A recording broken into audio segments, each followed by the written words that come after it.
Welcome. This is effectively a blipvert, so anyone who remembers Max Headroom, so someone over the age of 45, will remember that these were microsecond ads where you just got stuff pushed into your head. And I have managed to get some time with Kat Navarro, who is, without doubt, the process guru from agencies. And at the end, she's going to tell us actually what she's doing now. But we have persuaded her to dig out this expertise and share it with us with no personal gain at all. So, Kat, thank you very much. And I'm going to shut up because I'm not the expert in the space.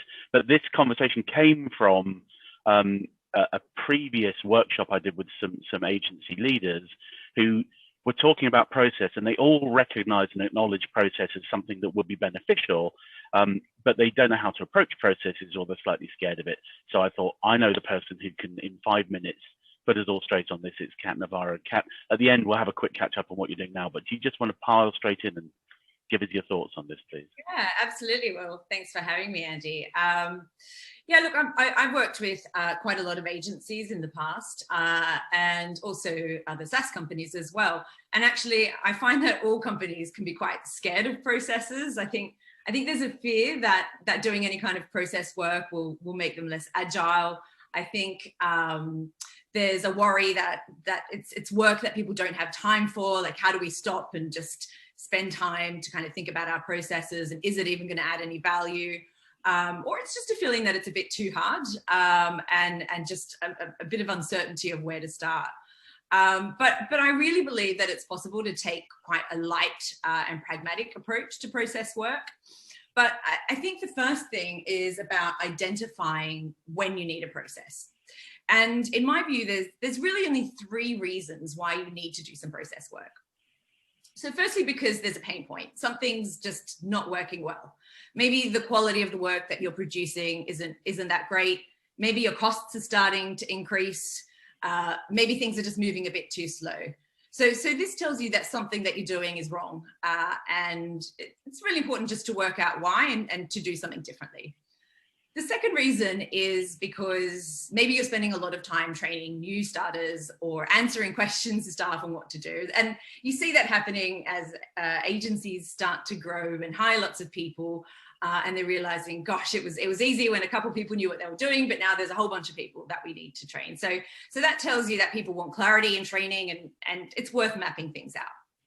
And the third is maybe because you're about to embark on something completely new, a new product or a service, and you just don't know how to deliver it. So that's when it's worth kind of taking some time to think about what you need to do to deliver a good output.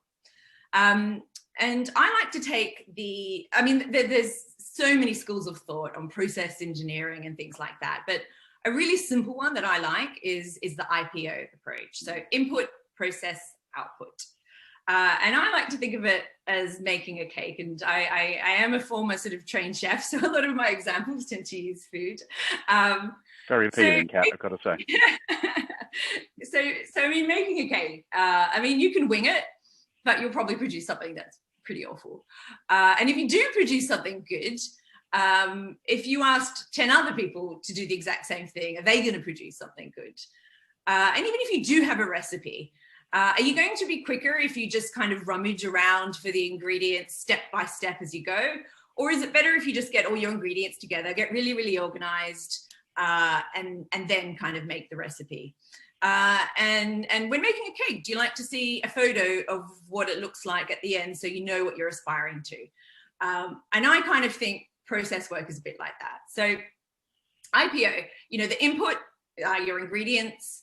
The process is your recipe, and the output is basically the beautiful finished cake. And although that's the order, when I approach process work, I really start with the output. I like to think about what it is we're trying to achieve. Then I think about the inputs, then tackle the process. And it might be helpful if I maybe pick one example. So if we think of a pain point, scope creep. Working in agencies, I think that's like the number one issue that people have. And it's really bad because it can really affect your bottom line. It can affect your resources, your planning, and it's not good from a client perspective either.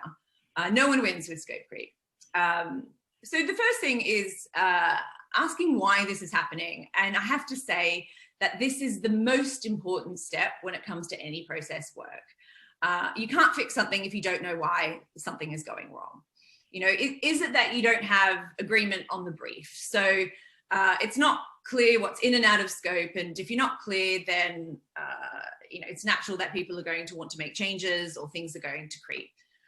Is it that your team don't know how to manage clients or all their requests? And if so, maybe you need to think about your change request process. Or is it that the client just isn't happy with the work that's being delivered, and so things keep changing beyond that? And if so, you need to work on your delivery and quality control processes. So that's the first step, really thinking about why the scope creep is happening. So then if we think of the IPO, input, process, output, and we start with the output, we start thinking about, you know, what is a good result? Is it a really nice signed off statement of work? Is it that it's work that's delivered at X% margin in X amount of time? You know, it's really about outlining what is the perfect result that you want to get to. And then I look at the input. So basically, what do you need in order to get the output? And it's really important to involve the people who are going to be doing the process to really feed into this. You know, if I did a lot of work with a content company, for example. So some of the things that we needed was things like a signed off sample, you know, having the client show us, this is the sample of something that you really like. Great, that's really clear. Tone of voice and having that established. Are there any keywords to include? Is there imagery to be taken into account? Do we need to agree up front on the number of revisions that are going to be needed? How long does the client need to make those revisions? Who are going to be the key contact points? Is it one person or is it 20 people on the client side? So things like that. It's really important to think, what are the inputs that are going to make the output achievable? Then you can start to build out your recipe. You know, how will you get those inputs? You know, what do you do with them when you have it? Who's involved? How long should things take? Now, this is where it can get a bit, not tricky, but the question is, how much detail do you go into? And it depends on a few things. Firstly, it's the experience level of staff. If you've got a lot of junior staff, then going into a lot of detail is probably quite beneficial. If they're quite geographically dispersed, again, going into a good amount of detail is great. And also, you know, the impact and the risk.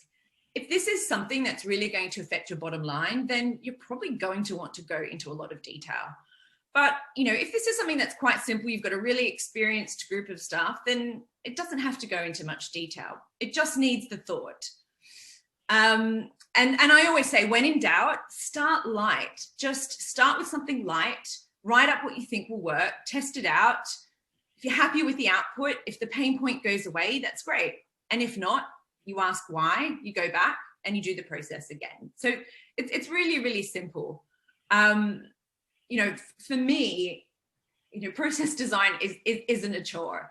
It really is your recipe for success. You know, clients come to you because you can deliver quality work, and you can deliver quality work if you know what you're doing. But it's all, you know, it's more than that, because it's not just about making clients happy. It is also about, unfortunately or fortunately, making money, right? Businesses are businesses. And so you really have to find that balance between delivering a quality product, but also ensuring you can do so in a way that's profitable. And I've seen a lot of businesses and agencies in particular, when they, you know, time track and pull it all together, say, wow, this took a lot longer and the profit that we made was marginal. I also like to... We had exactly that conversation on a workshop I did last week around pricing. And what a lot of people concluded was that they weren't making as much profit as they thought, because things took much longer than they thought once they started actually tracking how much effort was being put into the things that they, you know, if they weren't naming it, they weren't able to track it. And if they couldn't track it, they didn't charge for it. And therefore they suddenly realized that unprofitable clients. Yeah. So spot on. And it's not just, you know, the profit, because people's time is basically a profit, but it also means they can't take on other work. So you're really limiting the capacity and the capability of your team. If your staff are completely busy working on one thing and can't take on extra work, I mean, that's money that you're losing. And, you know, I once used a metaphor of a maze with people. And in fact, I did this in a company where I I did it in the office in the days when we were all in offices. And in the office, I created a bit of an obstacle course. We moved the desks and tables and all around. And I said, right, pick a staff member, get from here to there at the end. And let's time how long it takes. And I was sort of rummaging around and getting through it. And it's like, great, what if I told you now the exact way to get through? Let's do that and time it. And it's just much quicker. I mean, if you know what you're doing and you're not having to ask or faff about, and it's clear on the timings and the expectations, things will be quicker, And as a businesswoman, if my team take 10 hours to do something that could be done in an hour, that's an issue for me. And that's why I always think of process work as not as, oh, this is just unnecessary documentation. It's like, no, this is going to improve my bottom line, and this is what's going to make me successful. Fantastic. And you mentioned offices and being a businesswoman, which segues perfectly, because Kat and I have spent hours and days talking about this stuff in the past, so we have to kind of put some boundaries on this. But I think that was astonishing, and if that was a cake, unfortunately, as you were talking, I took all the cherries and have scoffed them, I'm afraid, because I was scribbling down all the good ideas, and virtually everything you said was really great as a thought starter. So thank you so much for that. So as that businesswoman, and you mentioned offices, do you want to tell us what you're doing right now? Because that's equally fascinating, but a bit different. Yeah, so I'm CEO of a new company that's just launched called Flown. So we provide physical and mental spaces that help people think and work more creatively and productively. So we have a beautiful collection of properties that people can book that are set up for deep work. But actually what's been really, really interesting are some of our other tools which help people develop deep work principles. And one of our most popular ones at the moment actually is our flock. So these are kind of virtual accountability groups in a way. So there's kind of a morning stand up, but then there are sessions throughout the day called deep dive. So there's a 1 hour power deep dive and a 2 hour deep dive session. And what it is basically you're joining a Zoom call where we have a facilitator, but you're then able to sit with that team and you're power working for that hour. And this is because it's really hard to get work done, but this is designed to help people focus. So we have a lot of founders, CEOs, entrepreneurs. We're also getting a lot of teams joining because they're joining together in this sense of community. And they're all in this together. So you have this kind of feeling of, wow, got to sit down, got to get this work done. And I found it actually myself quite weird to start with, but I have to say that when I do them, I've got more work done in an hour than I would have gotten done in about 3 hours. So yeah, I mean, they're really great tools. I'd encourage it. It's absolutely free for people to jump in if they're interested. Fantastic. And we'll share some more information about that. And we're going to come back to Flown in some future episodes or issues of rambling on, because there's some very interesting, some really interesting ideas being explored in there. But we'll put all the details up. It's flown.com, but we'll put the details up and share them. Kat, thank you so much for sharing that. There's going to be 1,000 questions, I imagine. I'll field those because I know you're busy being flown. So thank you so much for sharing that. Yeah, my pleasure. Thanks for having me.